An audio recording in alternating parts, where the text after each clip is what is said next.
अभी सब्सक्राइब करें हमारे YouTube चैनल ईश्वर टीवी को और देखिए वीडियोस सबसे पहले। एक बार की बात है कि भगवान गोस्वामी तुलसीदास जी स्वयं अयोध्या में गए। अयोध्या में गए तो पता लगा रामलला सरकार विराजमान है, लाओ दर्शन कर ले। कल्पना, जहां न पहुंचे रवि वहां पहुंचे कवि। भाव में आया कि चलो भगवान का दर्शन कर ले। भगवान जहां विराजमान थे 3 दरवाजे थे। पहले दरवाजे पे गोस्वामी जी पहुंचे तो पहले दरवाजे पर लिखा क्या था? भगवान के कुछ शर्तें भी तो हैं कि ऐसे ही अंदर चले जाओगे। अरे किसी मंत्री के पास में जाओ तो वहां पहुंचने के लिए भी कई कंडीशन है, कई शर्तें हैं, कई नियम हैं। तो भगवान तो स्वयं मंत्रियों के मंत्री हैं, परमेश्वर सर्वेश्वर सरकार हैं। वहां लिखा था पहले गेट पे, क्या लिखा था कि मम दर्शन फल परमयनुपा जीव पाव निज साज स्वरूप।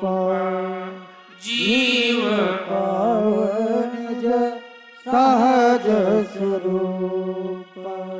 पहले दरवाजे पर लिखा था कि मेरा दर्शन जो करेगा उसको सहज स्वरूप का ज्ञान हो जाएगा। ध्यान देना, ये सहज स्वरूप क्या है? आत्मज्ञान।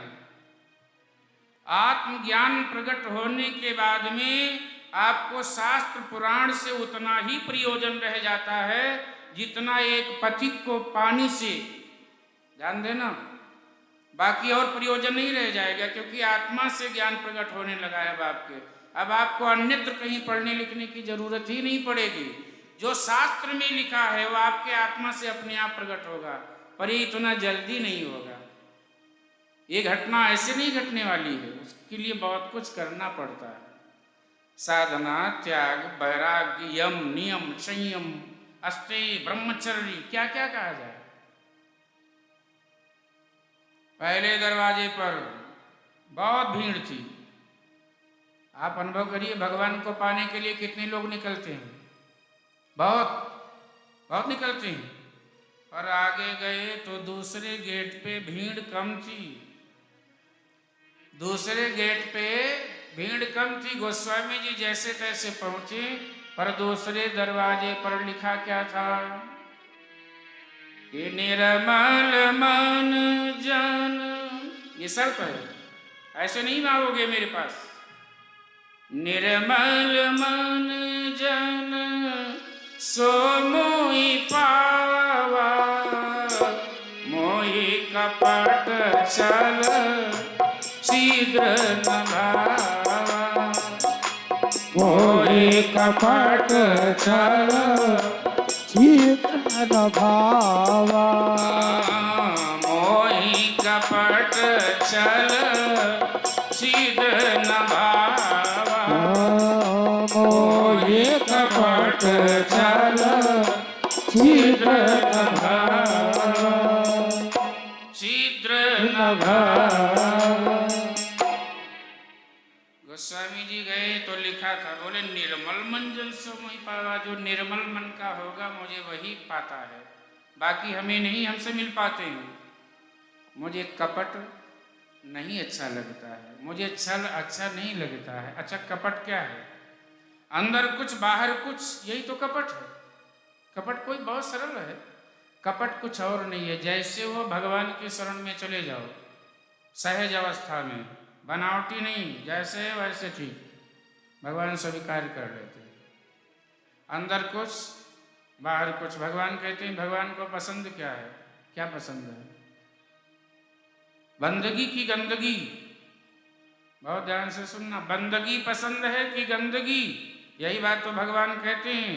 भगवान कहते हैं न बंदगी पसंद है न गंदगी पसंद है। तो क्या पसंद है महाराज?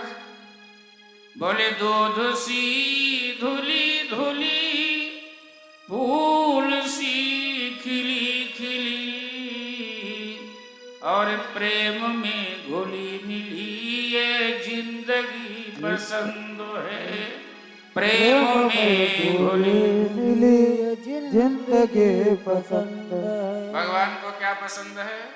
दूध सी धुली धुली, फूल सी खिली खिली, हंसता हुआ जीवन और प्यार में घुली मिली ये जिंदगी पसंद है। परिवार में रहो, प्रेम से रहो, पति पत्नी प्रेम से, माता पिता प्रेम से, भाई बंधु प्रेम से।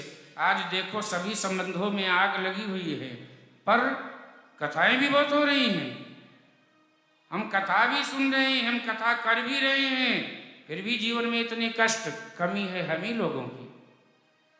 हम जीवन में कहीं विश्वास नहीं है, और जब विश्वास नहीं होता है तो चाहे परिवार का संबंध हो, चाहे समाज का संबंध हो, चाहे राष्ट्र का संबंध हो, चाहे भक्त और भगवान का संबंध हो, यदि विश्वास नहीं है तो संबंध आगे बढ़ने वाला नहीं है। तो ध्यान देना। अब दूसरे गेट पे पहुंचे, क्या लिखा था आप सब जानते हैं, निर्मल मन जन।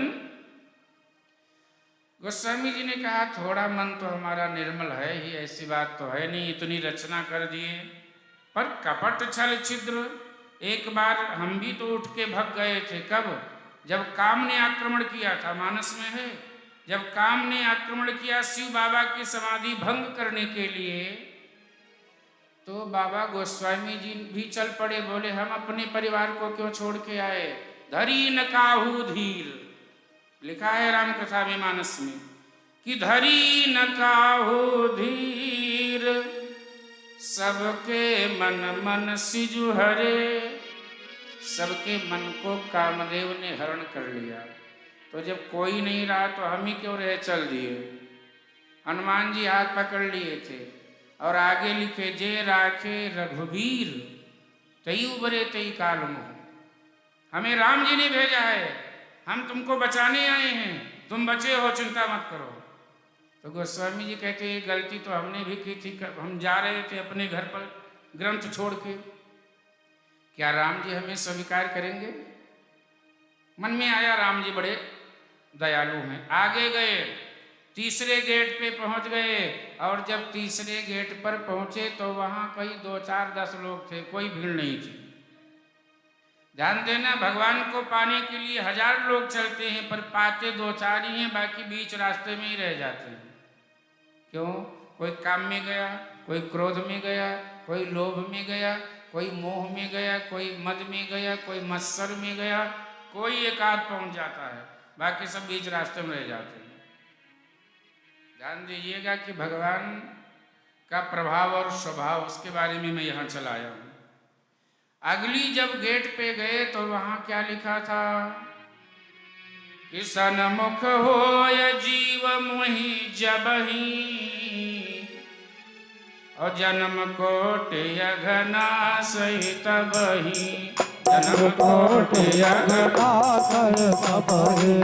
सन्मुख होय जीव मोहि जबहि, सन्मुख होय जीव मोहि जबहि, जन्म कोटि अघना सहित बही। जन्म कोटि अघना सहित बही, अघना सहित अघना सहित बही। जब जीवात्मा मेरे सामने आ जाएगा तो करोड़ जन्म के पाप समाप्त हो जाएंगे। यही तो हुआ। गोस्वामी जी को लगा कि अब मेरे करोड़ जन्म के पाप समाप्त होने वाले हैं, पर तीनों शर्तों को जो पूरा करेगा। आगे गए तो एक व्यक्ति लिए लिखे हुए रखा था, गेट तो नहीं था, पर मेन जब पहुंचे तो एक लिख के खड़ा था कि जब जो तीनों नियम को पालन कर लेगा भगवान का दर्शन उन्हीं को होगा। गोस्वामी जी को लगा कि अब तीनों नियम पालन करना तो बड़ा मुश्किल है, अब दाएं से निकल चलो, अब दर्शन नहीं होगा। दाएं से जैसे ही जाने लगे तो भरतलाल जी आ गए। भरतलाल जी ने हाथ पकड़ लिया, किसका? गोस्वामी तुलसीदास जी का। बोले महाराज कहाँ जा रहे हो? बोले आया था दर्शन करने, पर इतनी इतनी शर्तें हैं, अब मुझे दर्शन नहीं होगा। तो बोले तुम नहीं जानते हो, ये तो भगवान के प्रभाव की बात है। अब मैं स्वभाव की बात बताऊं। भरतलाल जी ने कहा कि मैं जानव निज नाथ स्वभाव, ये भरतलाल जी कहते हैं, अपराधेव पर को न काऊ। ये राम जी हैं। अपराधी के ऊपर भी क्रोधित नहीं होते हैं। मैं जानता हूं कि मेरे वजह से राम जी को वनवास हुआ, मेरे वजह से सीता जी का हरण हुआ, मेरे वजह से पिताजी का मरण हुआ, पर मैं जब भगवान की शरण में गया तो राम जी ने मुझे स्वीकार कर लिया। इसलिए बाबा चलो चलो, ये राम जी हैं, ये बड़े दयालु हैं, ये इनका स्वभाव है।